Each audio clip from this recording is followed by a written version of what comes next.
so peaceful until you ring that bell, big bell, shout and you yell, how you broke the spell.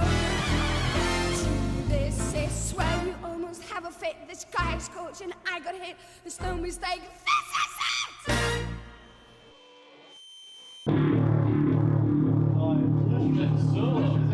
L'histoire de Scorbut commence en avril 2023 dans un sous-sol à Châteauguay. Cette journée-là, on a enregistré les voix de Merlin's Weed et Simplicité Nécessaire, puis on s'est montré des idées de tunes, comme l'intro de Mauvais Voyage, puis une version amochée du riff de Montréal Parano. Oh ouais, c'est nasty! Notre premier local était dans la pièce arrière du garage chez notre ami Louis. Son père aimait ça collectionner plein de cossins, fait qu'il y avait des déchets du plancher au plafond. Oh, tabarnak! Le seul point positif là-dedans, c'est que toute la marde ses murs insonorisait un peu le garage. Mets-la dans ta gueule avant d'ouvrir. Chris, je sais comment faire ta gueule! Pas de l'air, tu t'en craques comme une Calme! Musicalement parlant, les premiers jams étaient vraiment à chier puis notre gear il suçait rare. Moi j'avais une bass en plastique que j'avais trouvée sur Marketplace, Loric avait une guitare qu'il avait assemblée lui-même, le drum était tout décrisse puis le mic passait par une radio des années 70. Tout ça pour dire que ça sonnait le cul. Bon, fait qu'on va voir le nouvel achat de Ced, L'épave qu'il a acheté. l'épave.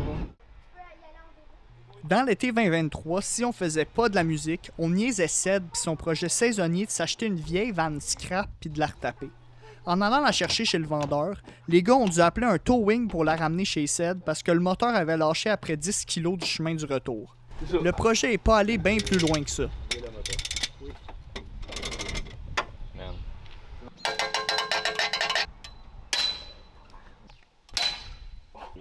Voir avec. Pas de problème, là. Oh, c'est calé, ça, tabarnak.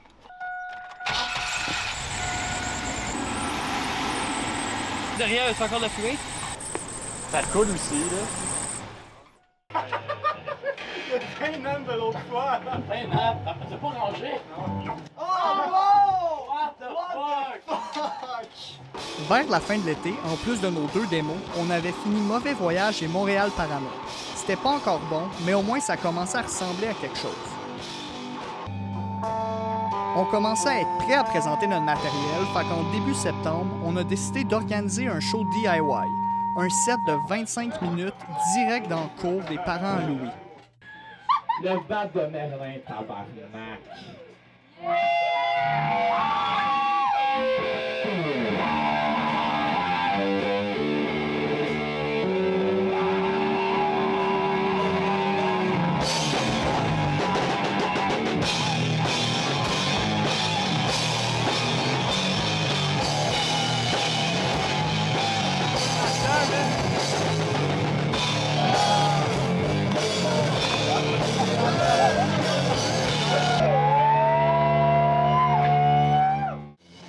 Après le show dans le garage, on devait se préparer pour notre premier vrai show au Truckside.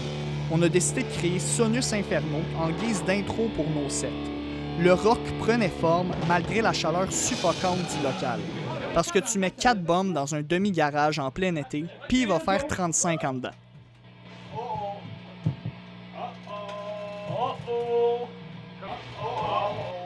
Hello! Tabarnak! Tu la liste de même? Hit de bong.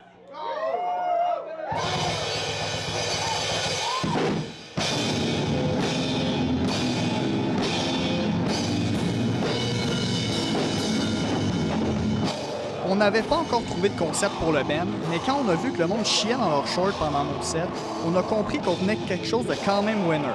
Il manquait juste à bien s'habiller, puis on était en business.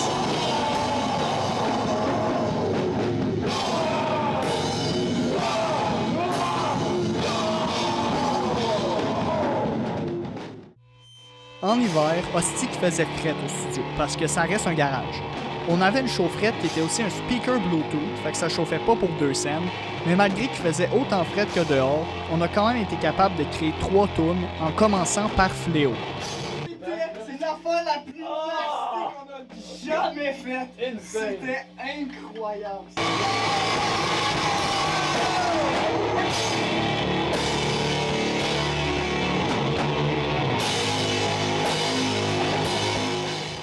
L'intro, je fais.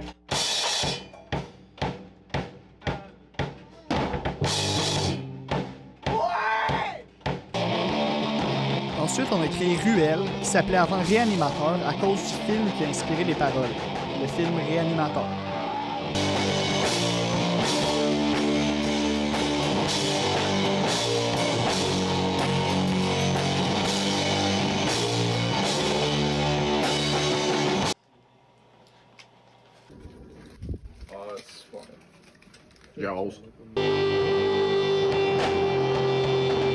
La dernière qu'on a fait, c'était Vacarme, et dès le début, ça l'a tellement slap qu'on a décidé de nommer l'album après cette tune-là. Yo, mais on va-tu fumer ça? Ah, tabarnak, oui! Ah, c'est qu'on va fumer On va faire une soirée. Ah, c'est. C'était inévitable et c'est arrivé en avril. Les parents de Louis étaient tannés que 4 gars viennent dans leur garage tous les samedis faire du bruit puis fumer des cigarettes sur leur patio. Fait qu'ils nous ont crissé dehors. On a donc tout déménagé le studio chez le père à Loric en attendant de se trouver un nouveau local. Alors, on va à Saint-Anicette. C'était mauvais, ça. C'est mauvais.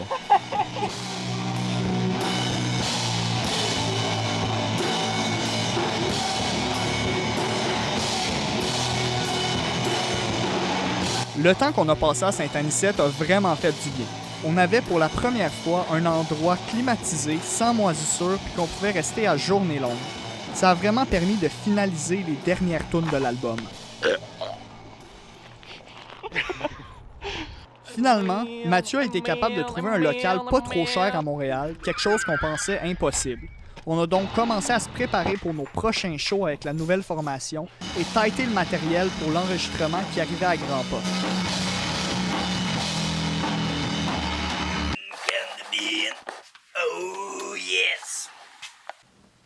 Ça, là. Ça sort dans l'espace, man. On a le petit café frais du Tim Hortons. On a d'autres bébelles. Là, il y a les tambours. Décidons de Loric de mettre tes écouteurs. La guitare. Le bass guitar. T'as d'autres gogos là. Là, on peut voir que c'est comme un peu un 5,5 genre. Là, t'as un gros bum qui va parler dans le micro. Avec sa zone.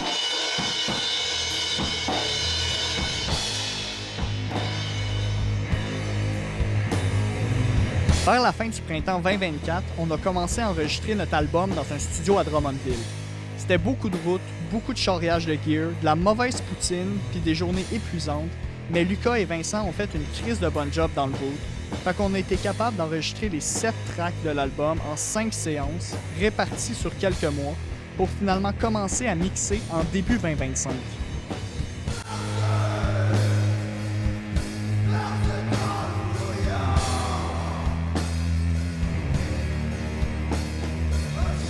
Nice, il y a de l'énergie, il y a de l'émotion. Oh, comme ça. que oui!